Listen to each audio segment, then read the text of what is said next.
Amen. Yes. Et l'Église est en train de rentrer dans sa dimension internationale, m'a dit le Seigneur. Quand on veut quelque chose, on se donne les moyens. Donc, Yes. à compter, je vous donne 2 dimanches, 2 pasteurs. Il faut que vous trouviez quelqu'un qui soit capable d'interpréter les prédications en anglais.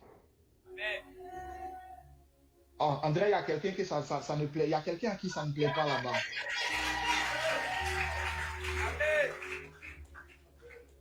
Amen. Voilà. Donc aujourd'hui, je vous fais cadeau, je vous fais un droit de passe, mais prochainement, quelqu'un doit traduire en anglais. Parce que quand on est en train de parler comme ça, il y a des gens qui veulent nous écouter, mais qui ne comprennent pas forcément le français. Est-ce que vous me Amen. comprenez? Et Yes. puis, Amen. il y a des gens qui arrivent. Dis à ton voisin, il y a des gens qui arrivent. Il y a des gens qui arrivent. Dis bien à ton voisin, il y a des gens qui arrivent. Alléluia. J'aimerais prier pour la parole ce matin. Est-ce que simplement tu peux lever la main droite dans le ciel, comme ça avec moi? Père éternel, nous te bénissons parce que c'est autour de ta parole, autour de ta trompette, autour de tes oracles que tu nous réunis ce matin afin de libérer ta parole. La Bible déclare ceci, il envoya sa parole et sa parole les guérit. Ta parole est puissante, elle a des vertus et nous prions que comme ce n'est pas la parole d'un homme que nous prêchons, mais c'est des oracles, que des vies soient transformées, que des vies soient libérées, que ta puissance soit manifestée, que Jésus-Christ, ton Fils bien-aimé, soit glorifié au milieu de nous. Merci de nous enseigner et de faire de nous des disciples afin de mieux te connaître, afin que la gloire te revienne pour des siècles et des siècles. Amen. Amen. Amen. Amen. Amen. J'aimerais que aujourd'hui, quelqu'un puisse prendre sa Bible. Dis à ton voisin, Dieu va nous parler ce matin. Dieu va nous parler ce matin. J'aimerais qu'on puisse prendre nos Bibles dans le livre de Éphésiens, chapitre 3, le verset 17. Éphésiens, chapitre 3, le verset 17. Amen. L'homme de Dieu a trouvé qui peut lire. J'aimerais te demander de rester connecté dans cette atmosphère parce que le Seigneur a quelque chose de merveilleux pour toi ce matin. Amen. Éphésiens 3, au chapitre 17. Ouais. En sorte que Christ habite dans vos cœurs par la foi. Stop, Afin homme de Dieu, s'il te qu'étant... plaît. Attends un instant. J'aimerais que le peuple de Dieu se tienne debout Amen. pour honorer la parole du Seigneur pendant cette première lecture. Tu peux y aller, homme de Dieu. Amen. Éphésiens 3, chapitre 17. Oui. En sorte que Christ habite dans vos cœurs par la foi. Afin qu'étant enraciné et fondé dans l'amour, vous puissiez comprendre avec tous les saints quelle est la largeur, la longueur, la profondeur et la hauteur, et connaître l'amour de Christ qui surpasse toute connaissance, en sorte que vous soyez remplis jusqu'à toute la plénitude de Dieu. Jusqu'à toute la plénitude de Dieu. Alors maintenant, tu vas faire une seconde lecture. Amen. Oui. À partir du verset 17. En sorte que Christ habite dans vos cœurs par la foi, afin qu'étant enraciné et fondé dans l'amour, vous puissiez comprendre avec tous les saints quelle est la largeur, la longueur, la profondeur et la hauteur, et connaître l'amour de Christ qui surpasse toute connaissance, en sorte que vous soyez remplis jusqu'à toute la plénitude de Dieu. Amen. Amen. Notice, écoutez ça. La Bible dit et connaître l'amour qui surpasse toute connaissance, en sorte que vous soyez remplis jusqu'à toute la plénitude de Dieu.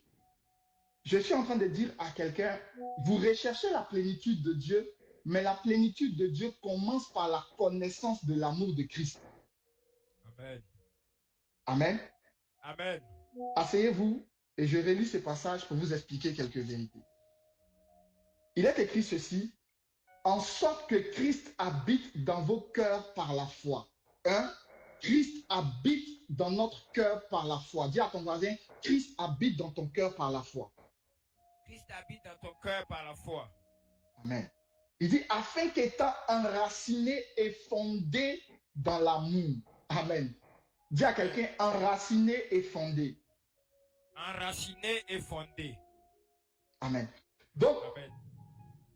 La Bible dit que nous sommes enracinés et fondés dans l'amour. Ça veut dire que ta vie chrétienne, que ta vie spirituelle a pour base deux choses essentielles. Christ habite dans ton cœur par la foi. Mais le fondement de tout ceci, c'est que c'est l'amour qui est dans ton cœur. Alléluia. Enraciné et fondé dans l'amour. Vous puissiez comprendre avec tous les saints quelle est la largeur, la longueur, la profondeur, la hauteur et connaître l'amour de Christ qui surpasse toute connaissance en sorte que vous soyez remplis jusqu'à toute plénitude de Dieu. En d'autres termes, connaître l'amour de Christ vous amène à connaître la plénitude de Dieu. Amen. Je reprends. Connaître l'amour de Christ pour vous vous amène à connaître la plénitude de Dieu. Vous savez, beaucoup de personnes cherchent la plénitude de Dieu, mais n'ont jamais su que la plénitude de Dieu se trouve dans la connaissance parfaite de l'amour de Dieu pour nous. Celui qui comprend la profondeur, la hauteur, la largeur de l'amour de Dieu pour nous devient rempli de Dieu. Amen. Et il fait des choses que d'autres ne pourront pas comprendre. Je t'explique quelque chose que tu comprendras. Ce matin, j'aimerais parler sur le thème la bonté de Dieu. Dis à ton voisin la bonté de Dieu. La bonté de Dieu. Alors, aide-moi à dire bien à quelqu'un la bonté de Dieu. La bonté de Dieu. Non, je ne sens pas que tu crois en la bonté de Dieu. Aide-moi à dire à quelqu'un la bonté de Dieu. La bonté de Dieu. Vous savez, s'il y a une chose que les chrétiens connaissent le moins dans leur Bible, c'est la bonté de Dieu. Les chrétiens sont capables de connaître la sévérité de Dieu. Oui, Dieu punit le péché. Oui, Dieu est un Dieu de principe. Oui, Dieu est un Dieu de tout. Mais les chrétiens ne croient pas que Dieu est un Dieu bon qui peut leur faire du bien. Alléluia. Voici un des plus grands problèmes. Parce que la Bible déclare, pour atteindre la plénitude de Dieu, vous devez connaître l'amour, la profondeur, la largeur de l'amour de Christ. En d'autres termes, il y a des choses que vous n'allez jamais manifester si vous ne connaissez pas la profondeur de l'amour de Dieu pour vous. Voilà pourquoi il y a certaines personnes, quand ils vivent des situations, ils se disent que Dieu est méchant. Il y a des gens qui ne croient tellement plus en la bonté de Dieu que même quand le mal leur arrive, ils disent ça c'est Dieu. Tout ce qui arrive dans leur vie, ça c'est Dieu. Non, Dieu ne veut pas que je sois riche. Non, Dieu ne veut pas que je sois grand. Non, Dieu ne veut pas. C'est-à-dire, eux, ils croient en un Dieu qui est seulement capable de les punir. Un Dieu qui est seulement capable de les laisser dans la pauvreté, de les laisser dans la misère, de les laisser être assujettis par les démons, mais ils ne connaissent pas réellement le Dieu qu'ils adorent et qu'ils servent. Écoutez-moi très bien. Dieu veut se révéler à Moïse. Moïse dit, je veux voir ta gloire. Exode chapitre 34, 35, 36. Il dit, je veux voir ta gloire. Dieu dit, je ferai l'effort pour que tu puisses me voir. Et qu'est-ce qui se passe? La Bible dit, il dit, je passerai devant toi, tu ne me verras pas de face, car nul ne peut me voir de face et vivre, mais tu verras mon dos. Et quand Moïse voit l'Éternel passer de dos, il entend Dieu se présenter. Il dit, je suis l'Éternel, le Dieu bon, compatissant, miséricordieux, lent en la colère. Yes. Oh mon Dieu. Cela veut dire une chose. Quand Dieu s'est défini comme étant le Dieu de la bonté, Touche ton voisin et dis-lui, voisin, Dieu est bon. Voisin, Dieu est bon. Je ne sais pas ce que tu traverses en ce moment. Vous savez, souvent, à force de vivre certaines situations, à force de ne pas connaître l'amour de Dieu et la profondeur de la bonté de Dieu, vous comprenez, vous finissez par vivre des mauvaises choses seulement. Parce que vous n'avez pas atteint la plénitude de la connaissance de l'amour de Dieu pour vous. Ceux qui ont expérimenté la bonté de Dieu dans la Bible sont des personnes qui ont d'abord connu Dieu comme étant un Dieu bon. Amen. À la dimension à laquelle tu vois Dieu et comment est-ce que tu vois Dieu détermine ce qui va arriver dans ta vie. Yes. Trop de chrétiens aujourd'hui vivent dans la frustration parce qu'ils ne connaissent qu'un Dieu qui est méchant, qui donne des choses difficilement. Écoutez, est-ce que je suis en train de parler à quelqu'un ce matin? C'est-à-dire, on a l'impression que le Dieu qu'on adore, les gens ont oublié que l'expression de l'amour de Dieu, c'est la bonté. C'est quoi la bonté? C'est quoi quand on dit quelqu'un est bon? La Bible déclare qu'un bon apporte de bons fruits. Quand quelqu'un est bon, il fait de bonnes choses. C'est ça qu'on dit, quelqu'un est bon. Quelqu'un qui est bon, il fait de bonnes choses. Amen. Voilà pourquoi, depuis la Genèse, Dieu avait un plan pour nous. La seule chose que Dieu avait voulu que l'homme connaisse de lui, c'était sa bonté, son amour. Yes. Genèse chapitre 1. La Bible déclare que Dieu créa les cieux et la terre, il séparait la mer d'avec la terre et il vit que cela était bon. Donc, en d'autres termes, parce qu'il est bon, il fait des bonnes choses dans la vie de ses enfants.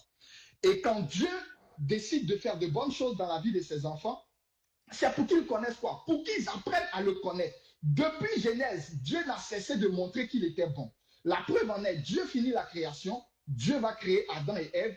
Adam et Ève vont pécher contre Dieu. Mais il y a une chose intéressante que je veux vous faire remarquer. Quand ils vont pécher contre Dieu, Dieu va leur dire, voici la malédiction que vous avez attirée sur vous. La femme va accoucher avec, de manière pénible et c'est à la sueur de ton front que tu gagneras ton pain. Mais, pendant que Dieu le dit, il n'applique pas directement la sentence. La première des choses que Dieu veut montrer à l'homme, on dit, et il vêtit l'homme de peau. Comment est-ce que quelqu'un qui vient de pécher, tu ne le frappes pas, mais tu le bénis? En d'autres termes, tu prends soin de lui. Amen. Il y a beaucoup de chrétiens qui ne connaissent pas le Dieu qu'ils adorent. Voici pourquoi souvent leur vie est en train de tourner et les démons arrivent à se manifester plus que Dieu arrive à se manifester. Yes. Si tu connais le diable plus que Dieu, c'est le diable qui se manifestera dans ta vie. Amen. Oh non, je pensais que je parlais à quelqu'un. La Bible déclare que nous sommes appelés à connaître Dieu. On dit, nous n'ignorons pas les desseins de Satan. Ça veut dire qu'on ne doit pas faire comme si on ne connaît pas les desseins du diable. Mais Dieu ne nous appelle pas à connaître le diable, mais à lui le connaître. Yes. Et plus tu connais Dieu et tu connais la bonté et l'amour de Dieu, tu reçois plus de Dieu. Voilà pourquoi les hommes qui ont reçu plus de Dieu sont des hommes qui ont connu l'amour et la bonté de Dieu. Aide-moi à dire à ton voisin la bonté de Dieu. La bonté de Dieu. Ce matin, j'aimerais prêcher à quelqu'un la bonté de Dieu, à quelqu'un qui ne croit plus en la bonté de Dieu. Amen. Dieu est un Dieu bon. Et pour montrer sa bonté, depuis Genèse, il a revêti l'homme qui était pécheur de vêtements. Cela veut dire qu'il n'a même pas regardé à son péché. Mais la bonté de Dieu surpasse même son jugement. Il a habillé l'homme d'un vêtement. Quand on continue dans la nouvelle alliance, la Bible déclare que car Dieu a tant aimé le monde qu'il a donné son Fils unique afin que quiconque croit en lui ait la vie éternelle. Et quelque part, il est écrit que ce n'est pas parce que nous avons été bons. Non, c'est parce que lui, il est bon qu'il est venu à notre secours. Alléluia. Et c'est là le mystère. Pourquoi est-ce que pour des pécheurs, Dieu fait du bien à des pécheurs? Juste pour que le pécheur connaisse sa bonté et sa miséricorde. Amen. pourquoi aujourd'hui l'Église et les enfants de Dieu ne connaissent pas Dieu comme étant un Dieu bon? La première raison, c'est parce qu'ils ne connaissent pas qui ils adorent. C'est parce qu'ils ont transformé l'image de celui qu'ils adorent. C'est parce qu'ils ont perverti l'image de celui qu'ils adorent. Yes. Qui t'a dit que le Dieu que tu pries n'est pas un Dieu bon? Demande à ton voisin, qui t'a dit que Dieu n'est pas un Dieu bon? Qui t'a dit que Dieu n'est pas un Dieu bon? La Bible déclare, il fait au-delà de ce que nous pensons. Écoutez, de la manière tu vois Dieu, c'est comme ça que Dieu se manifeste dans ta vie. Amen. Et le problème de beaucoup de personnes, c'est parce qu'ils, d'abord, ils ne connaissent pas la bonté, et deux, pourquoi il y a beaucoup de frustration dans l'Église aujourd'hui? C'est parce que l'Église ne connaît pas la miséricorde de Dieu. Est-ce que je peux parler à quelqu'un ce matin? Parce que l'Église veut mériter. Vous savez, la bonté ne vient pas de ce que vous m'avez fait. La bonté se fait parce que je suis bon. Voilà pourquoi, quand Adam et Ève ont péché, la première des choses que Dieu leur fait, ce n'est pas d'avoir une punition, mais Dieu les revêtit d'abord de vêtements de peau. Amen. Mais aujourd'hui, on a des chrétiens qui pensent que tout ce qu'ils doivent avoir de Dieu, il faut qu'ils le méritent. Vous savez, dans l'amour, la bonté est l'expression de l'amour de Dieu. Quand quelqu'un aime, il est bon. Quand quelqu'un aime, il est miséricorde. Et quand vous lisez les Écritures, tout ce que Dieu a voulu que l'on puisse connaître sur lui, c'est son amour. Au travers de quoi? De sa bonté et de sa miséricorde. Amen. Est-ce que vous me comprenez? Il n'y a rien, écoutez-moi, il n'y a rien, même si je t'encourage à faire de bonnes actions, mais ce n'est pas à cause des bonnes actions que Dieu te bénit, à cause de sa miséricorde. Alléluia. Oh, quelqu'un ne m'a pas bien compris. Une fois que vous commencez à seulement présenter à Dieu vos actions, vous bloquez la miséricorde de Dieu dans votre vie. Yes. Et remarquez que les gens qui ont connu et qui ont vu la main de Dieu se manifester dans leur vie, quand je parle d'un homme comme David, ce n'était pas quelqu'un qui était saint. Mais c'était quelqu'un qui connaissait Dieu profondément et qui connaissait l'amour de Dieu. Amen. Pour lui. Yes. Pourquoi penses-tu que Dieu ne peut pas te faire du bien? Parce que généralement, tu te dis, je ne suis pas assez parfait pour que Dieu me fasse du bien. Est-ce que je suis en train de parler à quelqu'un ici? Écoute-moi, tu n'as pas besoin forcément d'être un homme parfait pour que Dieu te fasse du bien. Parce que dans la bonté des hommes, l'homme répond à la bonté selon ce que tu lui fais. Mais la bonté de Dieu n'attend pas que toi tu fasses quelque chose pour que Dieu te visite. Amen. Écoute-moi, voilà pourquoi souvent vous limitez la main de Dieu de se déployer dans vos vies. Parce que vous croyez que tout ce qui doit vous arriver est le résultat de ce que vous avez fait. Yes. Non. Dieu fait des choses par bonté. Parce que la Bible déclare, il n'y a point de juste sur la terre. Amen. Alors, est-ce que je peux parler à quelqu'un ce matin? Amen. Oui, ce matin, tu es venu à l'église. Oui, ce matin, tu vas donner tes offrandes. Oui, ce matin, je ne sais pas qu'est-ce que tu as fait. Tu es sanctifié. Remarquez dans l'église, les hommes qui vivent le plus dans la frustration sont les hommes qui marchent beaucoup selon les principes, selon les « oui, je me suis sanctifié », selon le « oui, je suis meilleur »,« oui, je fais mes offrandes »,« oui, je prie beaucoup, je gêne beaucoup ». Remarquez que la plupart des gens et des chrétiens de ce genre sont beaucoup frustrés. Ce que je dis, c'est vrai ou c'est faux? Non, répondez-moi bien. Parce qu'en réalité, un chrétien qui compte sur ce qu'il fait, il ne fait que regarder aux autres. Quand Dieu bénira son voisin, il dira, mais moi je gêne plus que lui. Moi je prie plus que lui. Moi-même d'ailleurs, je viens au culte du mercredi, au culte du dimanche. C'est tant que tu vois la Seigneur. Il ne vient même pas à l'église. Comment ça se fait que tu le bénis comme ça? Pourtant, moi je suis tout le temps dans ta maison. Parce qu'en réalité, ce qu'il reçoit, il pense que c'est en fonction de ce qu'il fait. Voilà pourquoi la plupart du temps, les chrétiens sont aigris des païens. païens en griffe. Pourquoi? Parce que ceux que vous appelez païens, peut-être qu'ils ne sont pas toujours à l'église, mais ces gens-là comptent sur la bonté et la miséricorde de Dieu. Ah! Or, ceux qui doivent compter sur la grâce de Dieu sont ceux qui comptent le plus sur leurs œuvres. Alors, est-ce que je peux parler à quelqu'un ici ce matin? Amen. La première des choses qui empêche Dieu, parce qu'une fois que tu commences par ne pas penser à la miséricorde de Dieu, tu t'exposes, parce que tu penses toujours à tes œuvres, tu penses toujours à ce que je vais faire, tu penses toujours que si Dieu doit me faire du bien, il faut que je le mérite. Il faut que j'ai toute une histoire. Mais la Bible déclare que Dieu a fait du bien à Adam et Ève pendant qu'ils venaient de pécher. Même si après il a donné la sentence, mais Dieu n'a pas regardé à ça. Écoutez-moi. Première des choses pour expérimenter la bonté de Dieu, c'est d'abord de le connaître. Parce que quand vous le connaissez, vous connaissez la plénitude de son amour, vous devenez rempli de son esprit. Amen. Le diable n'aime pas ce genre de message. Pourquoi? Parce qu'il vous fait prendre conscience de la véritable image de votre Dieu. Dieu n'est pas un tyran. Dieu n'est pas méchant pour te laisser dans la faim. Quelqu'un ne m'a pas dit bien Amen. Amen. Dieu n'est pas méchant pour te laisser dans le chômage. Quelqu'un ne m'a pas bien dit Amen. Dieu n'est pas méchant pour te laisser tourner en rond. S'il y a des choses qui ne vont pas dans ta vie, ce n'est pas parce que Dieu est méchant. Et même quand c'est Dieu qui le fait, il déclare que toute chose concourt au bien de ceux qui aiment Dieu. Yes. Donc je suis en train de dire à quelqu'un, il peut y avoir des situations qui peuvent être compliquées, contraires à ce que Dieu a dit dans ta vie, mais ces choses-là travaillent à ton bien.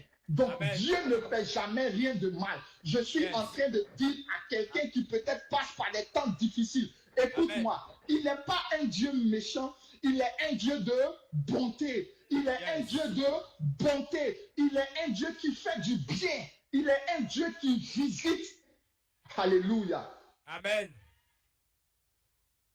Pourquoi aujourd'hui, à cause de tout ce que vous voyez, vous pouvez penser que le Dieu que vous adorez est un Dieu méchant?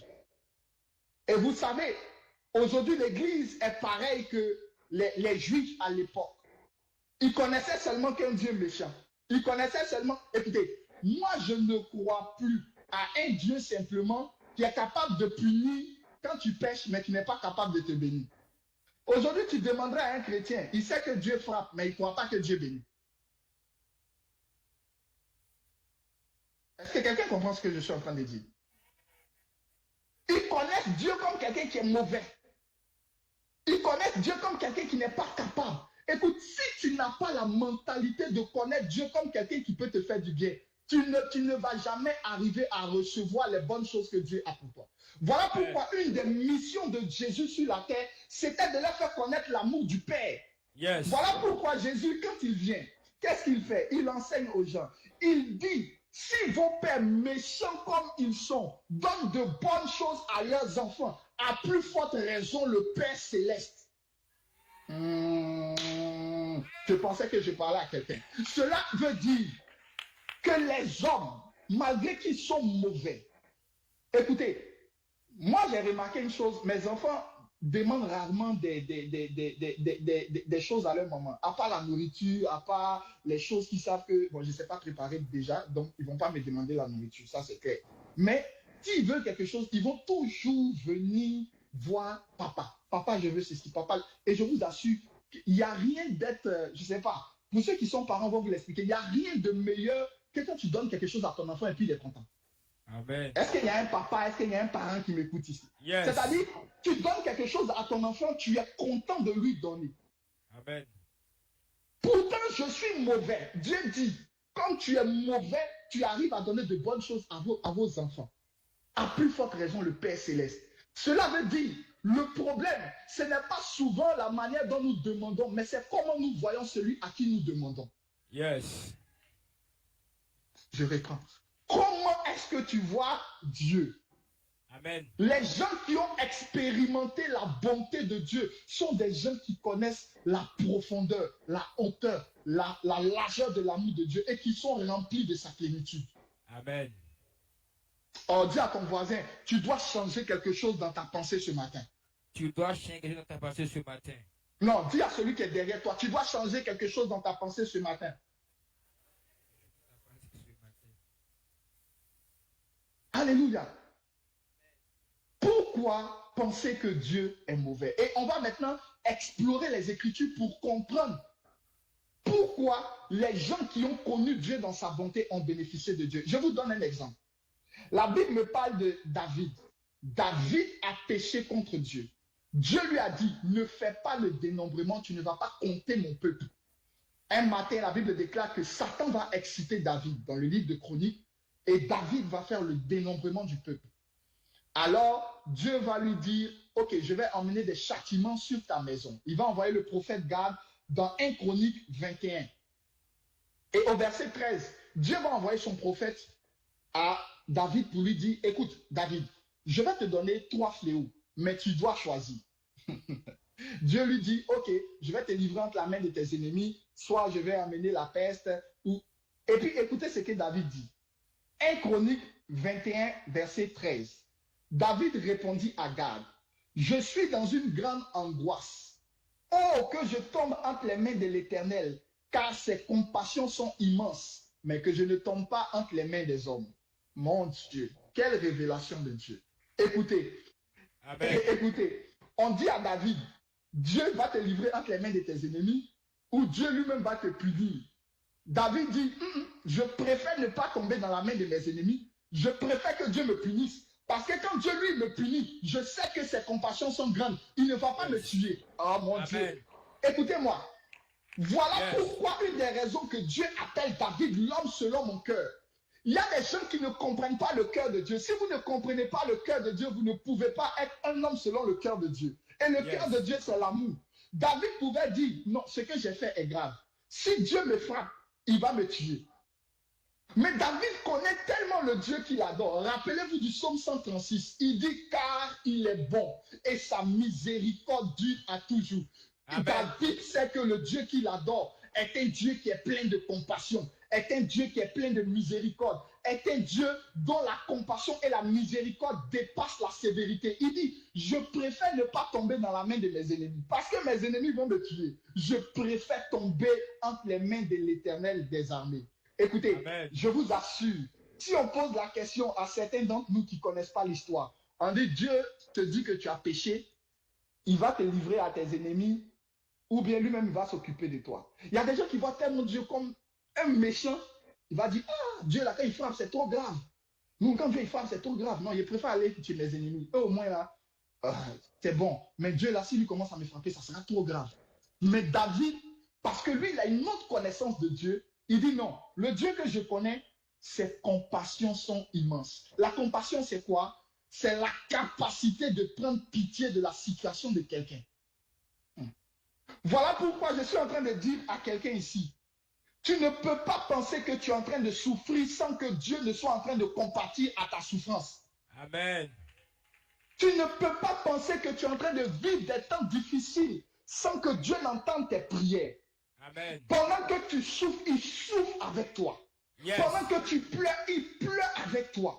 Yes. Pendant que tu es en train de te poser des questions, il se pose des questions avec toi. Écoute-moi, tu ne peux pas penser qu'il est un Dieu insensible qui ne voit pas ta souffrance. Mais sache que derrière la souffrance présente, cache une gloire à venir. Je suis en train de parler à quelqu'un. Le problème, c'est comment est-ce que tu connais le Dieu que tu adores. Voilà pourquoi David dit, je préfère me livrer entre les mains de Dieu. Je sais qu'il me frappera pour un temps, mais ses compassions sont immenses. Ses compassions sont grandes. Ses compassions sont puissantes pour me délivrer. Je suis en train de dire à quelqu'un, la compassion de Dieu est capable d'aller te chercher au-delà de tes problèmes. Là où tu penses que Dieu ne t'entend pas, la compassion de Dieu est capable d'aller t'enlever dans des situations les plus improbables que tu n'as jamais pensé. Écoute-moi, le temps est arrivé où tu dois changer ta mentalité afin de rencontrer le Dieu de la bonté. Oh, est-ce que je peux parler à quelqu'un? C'est une question d'abord de mentalité. Pour rencontrer le Dieu de la bonté, il faut connaître le Dieu de la bonté. Yes. Est-ce que je peux parler à quelqu'un? Amen. Voilà pourquoi je vous disais que ce qu'on appelle en griffe des païens, Ils croient en Dieu comme vous croyez en Dieu, n'est-ce pas? Ils savent qu'ils sont des pécheurs, mais jamais vous n'allez les voir compter sur eux-mêmes. Ils demandent toujours la miséricorde et la bonté de Dieu. Et la bonté a une caractéristique, notez cela. La bonté est faite non pas parce qu'on nous fait du bien, mais parce qu'on est bon. Et ça, les gens l'ont compris. Dieu me fait du bien, non pas parce que je suis bon, mais parce que lui, Dieu, il est bon. Amen. Est-ce que vous le comprenez bien? Voilà pourquoi la Bible déclare, faites comme votre Père céleste, car lui, il est bon. Il fait pleuvoir sur le bon comme sur le méchant. Amen.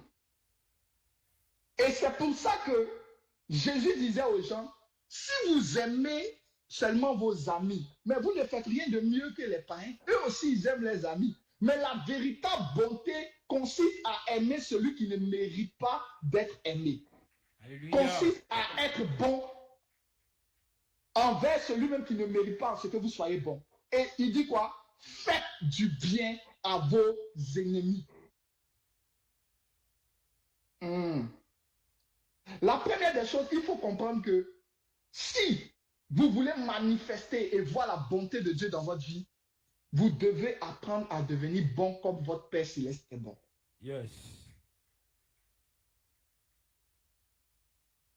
Première des choses, je disais, il faut connaître d'abord la bonté de Dieu, connaître que Dieu est un Dieu bon. Tous ceux qui ont connu la bonté de Dieu ont vu des choses incroyables dans leur vie. Je vous parle de l'histoire d'Abraham. Abraham, Dieu vient le voir, Dieu dit, je ne vais pas détruire Sodome et Gomorrhe car le péché est monté jusqu'à moi.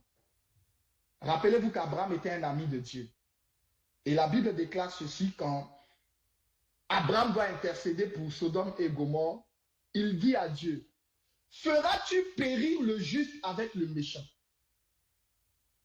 Il sait que Dieu est un Dieu bon.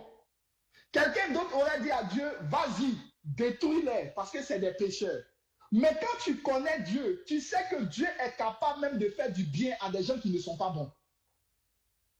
Je ne sais pas si quelqu'un est en train de comprendre où je suis en train d'aller.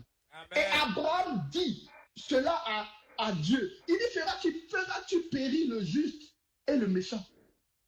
Les gens qui connaissent avec Dieu, qui connaissent Dieu sont des gens qui sont capables de dealer avec lui. Sont des gens qui sont capables d'avoir de grandes choses avec lui. Parce que quand Dieu sait que tu connais sa bonté, tu vas voir que ta manière de prier va changer. Amen. C'est parce que tu ne connais pas la bonté de Dieu que tu n'es même pas capable de demander peut-être un immeuble à Dieu. Tu n'es pas capable de demander de bonnes choses à Dieu. Parce que pour toi, tout ce que Dieu t'a donné de bon, il faut que tu le mérites. Je sens que ce matin, je suis en train de délivrer l'esprit de quelqu'un. Et je m'emploie parfaitement à délivrer ton esprit. Amen. Pourquoi aujourd'hui certaines personnes ont du mal à demander certaines choses à Dieu? C'est parce qu'ils se regardent et ils se disent, est-ce que moi, Dieu va me donner cela? Je n'ai pas encore fait ce que je dois faire pour pouvoir avoir cela. Or, Dieu n'est pas un homme. La bonté de Dieu n'est pas conditionnée par un homme. Voilà pourquoi là où les grains et la frustration commencent, c'est quand tu penses que Dieu est un homme, parce que toi tu fais ça pour Dieu et que l'autre ne fait pas ça pour Dieu, il ne mérite pas d'avoir cette chose. Dis à ton voisin, sors de la jalousie prophétique. Jalousie prophétique. Non, dis bien ça à quelqu'un, sors de la jalousie prophétique. Sors de la jalousie prophétique. C'est quoi la jalousie prophétique? C'est de regarder la vie des autres et de se comparer à ce que moi je fais. Seigneur, moi je fais ci. Seigneur, moi je fais ça. Seigneur, moi je fais ci. Quand tu commences à rentrer cela, Dieu commence à te donner tout ce que tu fais. Or, ce que tu fais pour Dieu n'est jamais parfait. Mais quand tu commences à dire, Seigneur, ça je le fais, parce que ce que vous faites pour Dieu, vous le faites par amour, non pas pour que Dieu puisse vous donner. Je ne sais pas si quelqu'un me comprend. Vous le faites par amour pour Dieu et pour ressembler à votre Père. Voilà pourquoi Jésus disait que soyez comme votre Père, qui lui fait pleuvoir sur le bon comme sur le méchant. Amen. Mais en réalité, vous ne le faites pas pour pouvoir dire, pour pouvoir regarder cela, pour demander des choses à Dieu. Aujourd'hui, ce qui prive les gens de bénédiction, c'est parce qu'ils ne sont pas capables d'aller chercher la bonté et la miséricorde de Dieu. Quand vous êtes en prière et que vous allez devant Dieu, vous savez que tu es notre Père qui est bon et qui est dans les cieux. Notre Père qui est bon, qui est rempli de miséricorde. Je sais que toi, tu fais grâce aux pécheurs. Je sais que toi, tu es bon. Tu ne regardes pas ce que j'ai fait pour me bénir. Tu me bénis parce que tu es bon. Voilà pourquoi la Bible déclare, les bontés de l'Éternel ne sont point épuisées. Écoutez, Dieu a un sac de bonté. Chaque matin, quand tu te lèves, Dieu veut te faire du bien. Chaque matin, quand tu te lèves, il veut te faire du bien. Il veut augmenter. Et la Bible déclare, ses bontés ne sont point épuisées. Elles se renouvellent chaque matin. Oh, que Dieu te fasse expérimenter sa bonté. Amen. La bonté de Dieu, c'est celle qui ne regarde pas à ce que vous avez fait. Est-ce que je suis en train de parler à quelqu'un ici à qui Dieu va donner des choses qu'il ne va même pas mériter? Est-ce que je suis en train de parler à quelqu'un à qui Dieu va visiter avec des choses ça ne fait pas partie des choses que tu as fait. Dieu le fait parce qu'il est bon. Yes. Alléluia. Abraham a prié et il a dit à Dieu, feras-tu périr le juste avec le méchant? Amen. Amen. Voici quelqu'un qui connaissait Dieu, Jonas. Dieu lui dit, va à Ninive, va dire que je détruirai cette ville. Qu'est-ce que Jonas dit? Jonas dit, j'ai pas envie de partir parce que Jonas connaît la bonté de Dieu. Il dit, parce que quand je vais aller, oh mon Dieu, je sais que s'ils se répandent, toi Dieu, tu ne vas pas les frapper. Et finalement, j'aurais parlé cardo. Est-ce que quelqu'un me comprend? Les gens qui connaissent Dieu sont capables de dealer avec lui. Écoutez, quand vous commencez à connaître l'amour de Dieu, votre manière de prier commence à changer. Alléluia. Écoutez, il y a des choses, je le disais tout à l'heure, pourquoi je dis que mes enfants demandent rarement des choses à leur maman? Pas parce qu'elle ne va pas leur donner, mais ils me connaissent. Ils savent que il y a des choses, papa, on peut toucher sur ses sentiments, on peut le toucher. Souvent, maman me dit, toi et tes enfants, ils savent, quand ils vont le dire, même si je n'ai pas envie de faire, je vais le faire. Pourquoi? Ils connaissent leur papa. Ils savent que lui, il n'aime pas qu'on l'emmène. Si j'ai demandé une fois, il a refusé, je demande une deuxième fois. La troisième fois, il sera énervé, il va dire, bon, va chercher. Est-ce que tu connais le Dieu que tu adores? Amen. Pose la question à ton voisin. Est-ce que tu connais réellement le Dieu que tu adores? Est-ce que tu connais le Dieu que tu adores? Le Dieu que tu adores se révèle, il dit, il est le Dieu qui est riche en bonté. Mais pourquoi le connais-tu seulement comme le Dieu qui se fâche, qui punit, mais qui ne fait pas du bien? Jonas avait compris que je connais ce Dieu-là. Il peut m'envoyer, mais je sais qu'il est plus bon qu'il fait du mal. Il est lent à la colère, riche en bonté et en miséricorde. Il va faire miséricorde à ce peuple. Et effectivement, Jonas avait raison. Ça veut dire, la manière à laquelle tu conçois la bonté de Dieu, c'est de cette manière que la bonté de Dieu te visite.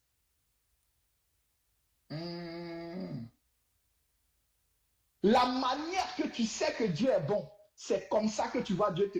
Voilà pourquoi un des hommes qui a vécu et qui a connu la bonté de Dieu, c'est David. Amen. Il dit, par ta bonté, tu me rends grand. David n'a même pas dit, parce que j'ai construit le temple, parce que j'ai fait ceci. Il dit, par ta bonté, tu me rends grand. Parce qu'il était conscient que tout ce qu'il avait provenait de la bonté de Dieu. Tout ce qui arrivait de sa vie provenait de la bonté de Dieu. Même quand il était dans le désert poursuivi par Saül, il continuait de dire, car ta bonté durera toujours. Il savait que le Dieu qu'il adore est un Dieu bon et que d'un jour à l'autre, il changera ce qu'il est en train de vivre pour son bien. Yes. Écoute-moi, s'il y a une chose que le diable ne veut pas que tu connaisses, c'est que tu connaisses réellement la profondeur de l'amour et de la bonté de Dieu pour toi. Alléluia. Amen. Amen. Écoutez, mon souhait, c'est que tu expérimentes la bonté de Dieu. Yes. Parce qu'il y a une différence entre la bonté et la fidélité. Amen. La fidélité, la Bible déclare que la fidélité de Dieu dure pendant la nuit, mais sa bonté se fait voir pendant le jour. La fidélité de Dieu se manifeste dans les moments difficiles. Mais la bonté de Dieu, elle vient, c'est pas dans les moments difficiles, elle vient en pleine journée pour te faire rire, pour te mettre dans la joie, pour te mettre dans le bonheur. pour te mettre dans une joie, dans une félicité. Voilà pourquoi je suis en train de dire à quelqu'un, il est temps que tu quittes la fidélité pour la bonté. Amen. Tu sais ce que je veux te dire? La fidélité, c'est que aujourd'hui, tu as des problèmes pour faire ça, tu es en difficulté. Dieu vient. Quand tu traverseras les eaux, je serai avec toi. C'est sa fidélité. C'est-à-dire que tu es dans les difficultés, mais il est avec toi. Mais il y a un moment où c'est la bonté de Dieu qui prend le relais. Ce n'est pas parce que tu es en difficulté, mais c'est parce que Dieu décide de te faire du bien. Et Amen. Je suis en train de prophétiser sur quelqu'un que Dieu Amen. Te fasse du bien après ce culte. Que ce ne soit plus seulement la fidélité, mais que Dieu ajoute à sa fidélité la bonté.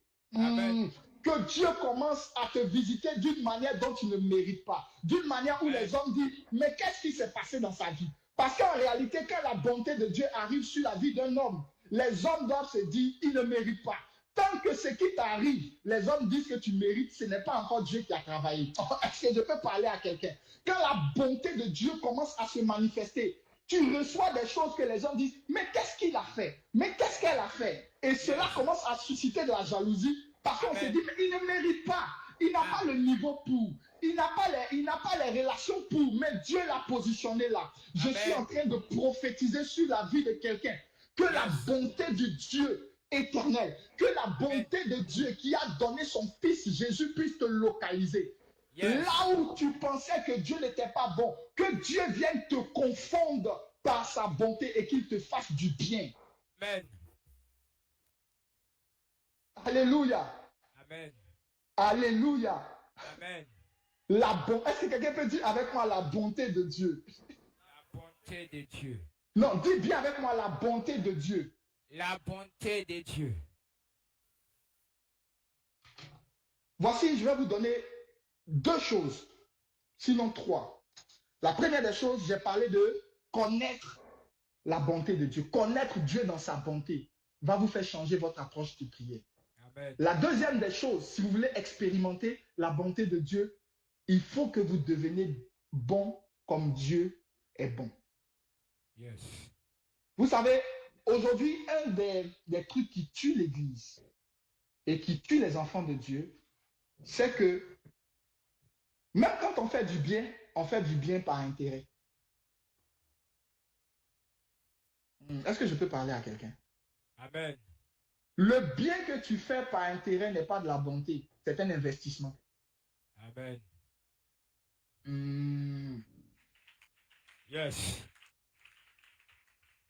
Si je dois te donner de l'argent, parce que j'espère et je sais que tu auras de l'argent bientôt et que je pourrai te redemander cet argent ou plus, je ne t'ai pas fait du bien, je t'ai prêté de l'argent d'une manière détournée. Amen. Voilà pourquoi Jésus dit, soyez bons comme votre Père Céleste est bon. Les gens qui expérimentent la bonté sont des gens, 1, qui connaissent la bonté de Dieu, 2, qui manifestent la bonté de Dieu. Et la bonté se manifeste comment? En donnant, en n'attendant rien en retour. Ne donne pas seulement à ceux qui peuvent te donner en retour. Donne à ceux avec qui tu n'as rien à tirer. Aujourd'hui, les gens font tout par intérêt. Voilà pourquoi la Bible dit que l'amour ne regarde pas son intérêt. Amen. Ne pense pas que tu manifestes de l'amour quand tu donnes quelque chose à quelqu'un en t'attendant à un intérêt. Amen. Voilà pourquoi Dieu disait que David était l'homme selon mon cœur. La Bible déclare que Saül va poursuivre David pendant des années et des années, le traquer comme un chien pourri dans le désert. Mais le jour que David a la possibilité de tuer Saül, il lui montre quoi? La bonté. Il dit, je ne poserai pas ma main sur le oint de l'Éternel. Voici des gens de cœur à qui Dieu fait voir sa bonté. Pourquoi? Parce que ce sont des gens qui attirent naturellement Dieu. Yes. Ce sont des gens qui attirent naturellement les anges vers eux. Amen. Pourquoi? Parce qu'ils sont comme le Père. La Bible déclare qu'il fait pleuvoir sur le bon comme sur le méchant. J'aimerais te poser la question. Est-ce que les gens à qui tu fais du bien sont les gens que tu aimes ou sont les gens peut-être qui te font du mal? Tu dois pousser ta bonté un peu plus loin. Dis à quelqu'un, tu dois pousser ta bonté un peu plus loin. Tu dois pousser ta bonté un peu plus loin. Voilà pourquoi la Bible dit, faites du bien à vos ennemis. Yes. Aujourd'hui, l'Église est en train d'oublier ces principes qui attirent la bonté de Dieu sur nous. Ça remonte à quand? La dernière fois que tu as fait du bien à tes ennemis. Il y a certains même qui sont assis parmi nous pendant qu'ils sont là. Ils sont en train de réfléchir comment ils vont faire tomber leur ennemi. Parce que eux, pour eux, c'est dent pour dent, œil pour œil. Il sait très bien ce qu'il m'a fait la dernière fois. Donc, j'attends le bon moment pour lui rendre mon coup. Une telle personne ne peut pas expérimenter la bonté de Dieu. La Bible dit, faites du bien à vos ennemis. Yes. Aujourd'hui, l'Église est en train de perdre sa puissance parce qu'on commence à fonctionner comme le monde. On fait du bien, mais on fait du bien selon nos intérêts. On fait du bien selon nos intérêts. On ne fait pas du bien à nos ennemis. La Bible, Jésus disait, mais si vous vous comportez comme ça, en quoi est-ce que vous êtes différent des païens? J'aimerais te poser la question. Est-ce que là où tu es assis là, tu n'as pas de mauvaises pensées même déjà pour tes ennemis? Tu veux que Dieu te fasse du bien, mais toi, tu prémédites le mal contre les autres. Il y a des gens qui ont encore gardé en cœur des choses que les gens leur ont faites depuis 1990. Ils ont des rancunes éternelles. Ils ont des rancunes qui ne quittent pas. C'est comme l'encre. Et aujourd'hui, tu es là. Ce que cet homme-là m'a fait, ce que telle personne m'a fait, de toute façon, il va payer. Pourquoi c'est toi qui dois déterminer s'il doit payer? Est-ce que je suis en train de parler à quelqu'un ici aujourd'hui? Est-ce que je suis en train de parler à l'âme de quelqu'un ici aujourd'hui? Voilà pourquoi les gens qui ont la domination, les gens à qui Dieu font du bien, ce sont des gens à qui les gens blessent. Les ennemis piétinent. Les ennemis marchent sur eux, mais ils sont capables de leur faire du bien. Ils sont capables de leur donner à manger quand ils doivent leur donner à manger. Ils sont capables même, lorsqu'ils sont dans les problèmes, la personne t'a fait assez de mal, mais toi tu es capable de lui tendre la main. Parce que la rétribution ne t'appartient pas, mais la rétribution appartient à Dieu. Amen. Toi, tu ne peux pas te faire justice, mais Dieu fera justice. Amen. Soyez bons comme votre Père Céleste est bon. C'est comme cela que vous attirez la bénédiction de Dieu sur vous et la bonté de Dieu sur vous. Alléluia. Alléluia. Alléluia. Amen. Alléluia. Amen. Peuple de Dieu, nous sommes dans un temps où le Seigneur veut nous montrer sa bonté. Le problème, c'est la disposition de notre esprit par rapport à ce que Dieu est capable de faire pour nous. Et comment est-ce que tu te vois? Comment est-ce que tu demandes à Dieu?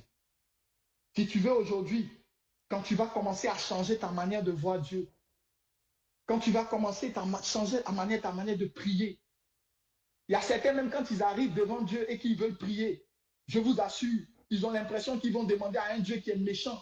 En même temps, là, tu le vois. Seigneur, Seigneur, si tu fais ça pour moi, en tout cas, je pourrais faire ça pour toi. C'est qu'ils commencent à rentrer dans les deals, ils commencent à rentrer dans les choses. Mais pourtant, ils ne savent pas que le Dieu, là, quand il fait pour toi, ça n'a rien à voir. Il le fait pour te faire du bien, Amen. Pour réjouir ton cœur. Remarquez une chose. La Bible parle de l'histoire de cette femme. Je vais chuter par là. Cette femme qui avait la perte du sang depuis des années. La Bible déclare que Jésus, notre Seigneur, est l'image visible du Dieu invisible. Si vous voulez connaître la bonté de Dieu, regardez à la vie de Jésus. Jésus a passé son temps à faire du bien aux gens. La Bible déclare, ce Jésus qui, oint de l'esprit, faisait du bien, guérissait les malades. Jésus a passé tout son temps à faire du bien. Même à ses ennemis, la Bible déclare, même pendant qu'on venait le prendre pour l'emmener à la croix de Golgotha, Pierre a coupé l'oreille de Malchus, ce soldat. La Bible déclare que Jésus a guéri l'oreille de celui qui venait pour l'emmener sur la croix. Alléluia. Amen. Jésus faisait du bien à ceux qui le calomniaient. Il faisait tellement de bien et il est l'image visible du Dieu invisible. Dans l'histoire de cette femme qui avait la perte de sang, La Bible déclare ceci. Au temps anciens, dans les temps anciens chez les Hébreux, une femme qui avait la perte de sang, une fois qu'elle te touchait, tu étais souillé. Et tu ne devais plus te tenir en public. La Bible déclare que cette femme, pourquoi est-ce qu'elle a reçu un miracle différent de tous ceux qui entouraient Jésus? Certains disaient, c'est la foi. Oui, c'est la foi. Mais il y a quelque chose qui va au-delà de la foi. C'est la connaissance de l'amour et de la bonté de Dieu. Amen. La Bible déclare que pendant que Jésus était en train de partir prier pour cette fille pour la ressusciter, cette femme s'est dit en elle-même, si je puis seulement toucher son vêtement. En d'autres termes, la femme sait que normalement, elle n'a pas le droit de toucher Jésus parce qu'elle est impure. Amen. Donc, normalement, si elle touche Jésus, elle est en train d'enfreindre la loi des Juifs. Elle va le rendre impur. Mais quand elle regarde comment est-ce que Jésus fait du bien aux gens, elle se dit, cet homme-là est trop amour. Il faut que je le touche. Il faut que je m'approche de lui. Amen. Il faut que je le touche. Elle voit en Jésus la bonté. Elle voit en Jésus quelqu'un qui est capable de lui faire du bien. Quelqu'un qui, si elle est capable de le toucher, peut changer sa situation. Yes. Elle voit en Jésus si quelqu'un, si elle est capable de se rapprocher de lui. Voilà pourquoi elle va se battre avec tous ceux qui l'entouraient. La Bible déclare que cette femme souffrait. Elle devait être faible au milieu d'une foule. Elle va se battre contre la foule. Elle va dire, je veux me rapprocher de lui parce que je sais qu'il est bon. Je veux me rapprocher de lui parce que je sais que si je le touche, il pourra changer ma situation. Je veux expérimenter sa bonté. Je sais qu'il est bon. Yes. La Bible déclare, il y avait plusieurs hommes autour de Jésus à telle enseigne que lorsque Jésus va dire, quelqu'un m'a touché, Pierre va lui dire, mais maître, mais tu racontes des conneries. Parce que tous ceux qui sont autour de toi ici, tout le monde te touche. Mais Jésus dit non, il y a quelqu'un qui m'a touché. Parce qu'une force était sortie de lui. Et cette force, c'était laquelle? C'était que simplement, cette femme avait compris que cet homme est bon. Même si je suis impur, il est capable de me rendre pur. Même si je ne suis pas digne, mais il est capable de me guérir. Écoutez, ce que tu penses de Dieu dans ton esprit, c'est ce que Dieu va faire pour toi. Ah.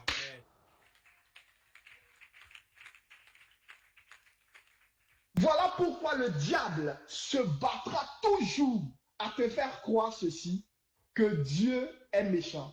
Voilà pourquoi en Genèse, le serpent arrive et puis il dit à l'homme, à la femme, pardon, est-ce que Dieu t'a-t-il réellement dit de ne pas manger de l'arbre de la connaissance? Parce que Dieu ne peut pas vous dire ça, parce que si vous mangez ça, vous allez devenir comme des dieux. En d'autres termes, il est en train de lui dire quoi? Dieu est méchant. Et aujourd'hui, le diable il n'a même plus besoin de le faire parce que les mêmes chrétiens eux-mêmes croient que Dieu est méchant. Est-ce que je suis en train de délivrer quelqu'un ce matin? Amen. Le travail du diable, c'est de parler à ton esprit pour te dire, yes. Est-ce que tu penses que Dieu le fera? Est-ce que tu penses que Dieu va faire ça? Est-ce que toi, tu penses que tu mérites ça? Est-ce que Dieu a-t-il... Il dit, est-ce que Dieu a-t-il réellement dit? Non. Dieu sait que le jour où vous en mangerez, votre esprit s'ouvrira, vous deviendrez comme des dieux. Donc, en réalité, tout se passe dans ta tête. Comment est-ce que tu vois Dieu? Si tu le vois comme un Dieu bon, tu verras sa bonté être manifestée dans ta vie. Amen. Alléluia. Amen. Est-ce qu'on peut se tenir debout ce matin?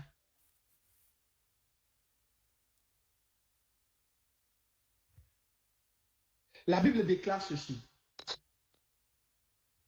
Car Dieu a tant aimé le monde qu'il a donné son Fils unique.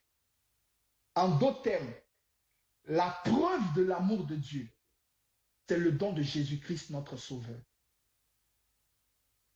Tout ce que Dieu veut que les hommes comprennent, c'est qu'il nous aime d'un amour qu'on ne saurait expliquer.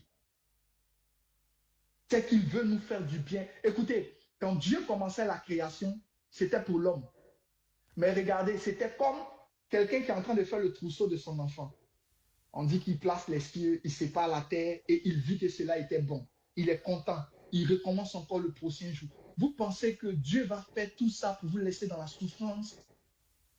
Croyez-vous que Dieu va donner son Fils unique à la croix, être martyrisé pour vous laisser dans l'échec? Croyez-vous que Dieu va laisser Jésus-Christ payer un lourd tribut pour que votre vie ne change pas? Non. La Bible déclare, ce qu'il veut, c'est que nous puissions connaître la profondeur et la largeur de son amour, sa bonté pour nous. Amen. La Bible déclare ceci, car ses bontés ne sont point épuisées. Elles se renouvellent chaque matin. Amen. J'aimerais que tu puisses prier ce matin. Ce matin, j'aimerais que quelqu'un puisse faire une prise de conscience. Que tu puisses dire à Dieu, Seigneur, ce matin, change ma mentalité. Fais-moi connaître ta bonté. Fais-moi connaître la profondeur de ton amour pour moi. Change ma manière de voir. Change ma manière de penser. Change ma manière de concevoir les choses. J'aimerais que tu puisses prier comme ça ce matin pour dire au Seigneur, illumine les yeux de mon cœur, comme l'apôtre Paul le disait, afin que je puisse connaître la profondeur, la largeur, la hauteur de l'amour de Dieu pour moi. Est-ce que quelqu'un peut prier comme ça ce matin?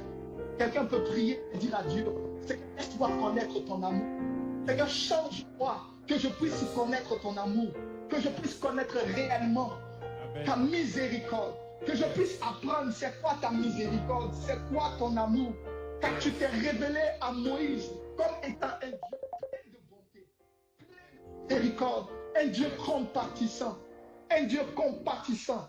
Yes. Tu peux prier, et même si tu avais eu à douter de l'amour de Dieu et de la bonté de Dieu, tu peux te repentir ce matin et dire à Dieu, Seigneur, j'ai quelquefois douté de ta bonté. J'ai quelquefois douté du fait que tu veux me faire du bien. Ce matin, je veux regarder et je sais que tu es celui qui me fait du bien. Amen. Tu es celui qui fait du bien, car tu n'as pas hésité à donner ton Fils unique. La Bible déclare ceci, Dieu qui n'a pas épargné son Fils unique, qu'est-ce qu'il vous restera? Est-ce que quelqu'un peut prier, dire à Dieu, Seigneur, change ma mentalité, pardonne-moi. Change ma mentalité, pardonne-moi, Seigneur. Change ma mentalité, pardonne-moi, Seigneur.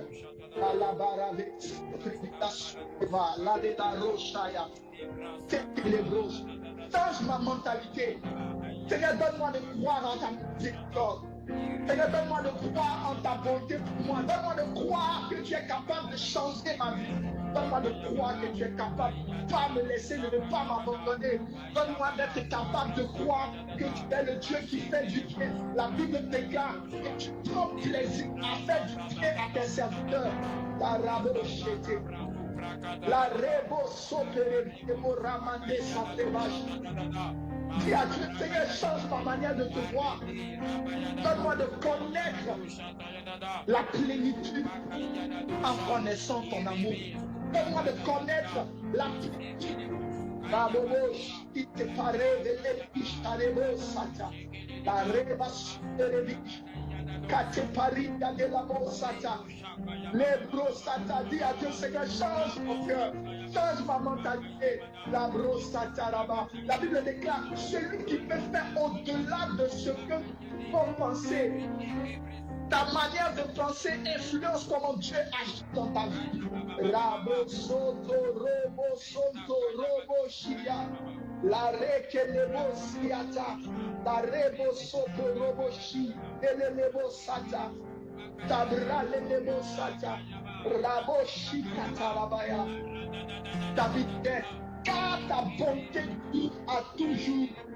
Le même, il n'a point changé. Il est le même hier, aujourd'hui et éternellement. Il est le Dieu qui a fait du bien dans la vie. Il est celui qui le fait encore aujourd'hui. Ma révélez-moi si les baradis et baralés se passent. Tababa. Tabros.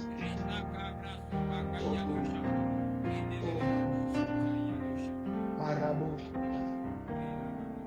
J'aimerais que tu pries pour dire à Dieu, Seigneur, je veux voir ta bonté dans ma vie. Fais-moi voir ta bonté, Seigneur. La Bible déclare que tes bontés se renouvellent. Seigneur, je veux voir ta bonté. Je veux expérimenter ta bonté. Je ne sais pas quelle est la situation avec laquelle tu es venu ce matin. Mais crois-moi, ce matin, dans cette atmosphère, Dieu veut te montrer combien de fois il est bon. Combien de fois ta bonté nous surpasse. Dis seulement à Dieu, Seigneur, fais-moi connaître ta bonté. Fais-moi voir ta bonté. La rebo sotorobo shiandarabaya se de brosati. La revi arevele sure velish va artetish. Perevish parevi de mondalitaya. L'orandelish aperavas. Oui, dis à Dieu, Seigneur, je te demande ce matin de faire connaître ta bonté, de me faire voir ta bonté. Toi qui n'as pas hésité à donner ton Fils unique, toi qui nous donnes le meilleur pour toi. Seigneur, je crois que tu peux changer ma situation. Je crois que tu peux changer les fardeaux avec lesquels je suis venu. La Bible déclare, venez à moi, tous qui êtes fatigués et changés. Tu es le Dieu qui donne du repos. Tu es le Dieu qui donne de la progression. Tu es le Dieu qui nous fait du bien. La Bible déclare, par ta bonté, tu me rends grand. Seigneur, tu es le Dieu qui te plaît à nous faire du bien. Tu es riche en bonté, riche en miséricorde. La grâce est riche à grâce. Ramama soperevish. Rapebebe chata. Tout prévu de mon sakata. Tout est à la grâce soperevish. Oh, merci Jésus. Rabba Presharabo Rosteti. Là où tu es, tu peux lever les mains. Merci. Je sens une fraîche rosée. Je vois l'image d'une nouvelle terre que Dieu est en train comme de labourer. Vous savez, votre cœur est comme une terre. Voilà pourquoi il parle de cette parabole de la semence. Et je vois des cœurs qui ont été endurcis à cause des difficultés, à cause des situations de la vie, à cause des épreuves. Je vois des gens qui sont en train de dire dans la chambre, Seigneur, est-ce que tu es réellement bon? Est-ce que tu es capable de me faire du bien? Ne vois-tu pas ma situation? Je suis en train de voir quelqu'un qui a prié hier et a dit à Dieu, si ma situation ne change pas, je pense que je vais abandonner. Pendant que je suis en train de parler, le Dieu qui m'a envoyé m'envoie te dire ici, il entend tes cris, il entend tes souffrances, il a décidé de te lever pour toi. Il est le Dieu qui fait du bien, il est le Dieu qui visite, il est le Dieu qui n'abandonne jamais. David disait, j'ai été jeune, j'ai vieilli, mais je n'ai jamais vu le juste mendier, ni sa postérité. Le Seigneur est en train de rafraîchir des cœurs ce matin. Alléluia. Il voulait faire un travail, il voulait labourer ton cœur pour que tu puisses savoir qu'il est le Dieu qui fait du bien. Amen. Seigneur, pendant que ton peuple a sa main levée en ce moment, je prie que ta fraîche rosée, que la saison de la bonté de l'Éternel soit manifestée envers leur vie. Amen. Oh, mon Dieu. Pendant que je suis en train de parler, le Seigneur me dit, il est en train de lever une saison. Vous n'allez plus expérimenter que la fidélité. Amen. Mais vous allez expérimenter la bonté, où tu te lèves le matin, où tu te dis, Dieu m'a fait du bien. Amen.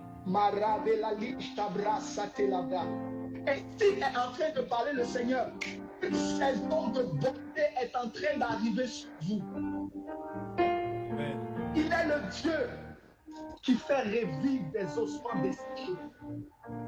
Il est le Dieu qui arrose la terre aride. Seigneur, je prie pour ton peuple. Tu m'as dit ce matin, va ensemencer cette nouvelle terre sur laquelle il y a quelque chose de nouveau. Il est en train de faire quelque chose de nouveau. Et je prie que Père, qu'à compter de cet instant, nous sommes en train de prier. Qu'une nouvelle ère et une nouvelle saison de bonté s'ouvre dans la main de tes enfants, dans leur vie. Que Seigneur, là où ils n'ont pas semé, qu'ils récoltent dans le nom de Jésus. Amen. Là où ils n'étaient pas dignes, que tu les rendes dignes dans le nom de Jésus. Amen. Là où les hommes les avaient disqualifiés, toi tu les qualifies dans le nom de Jésus. Amen.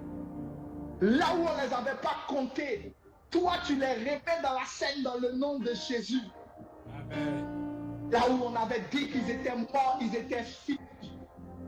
De voir ta bonté aller sortir des vies, aller renouveler des vies. Oh mon Dieu, merci Seigneur pour ta gloire. Merci pour ce feu. Merci pour cette fresh oil que tu déverses sur eux. Merci pour ta grâce. Merci pour tes bontés. Arrête les bosses. Chabra, la bosse. Merci pour ta joie. Je suis en train de voir des gens qui avaient perdu leur joie.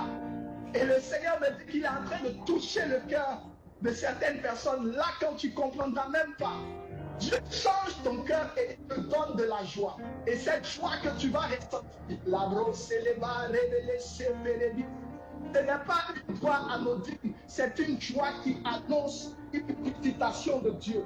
Là où il y avait la tristesse, Dieu enlève cette tristesse et il pose la joie parce qu'il est en train de faire quelque chose de nouveau et de merveilleux.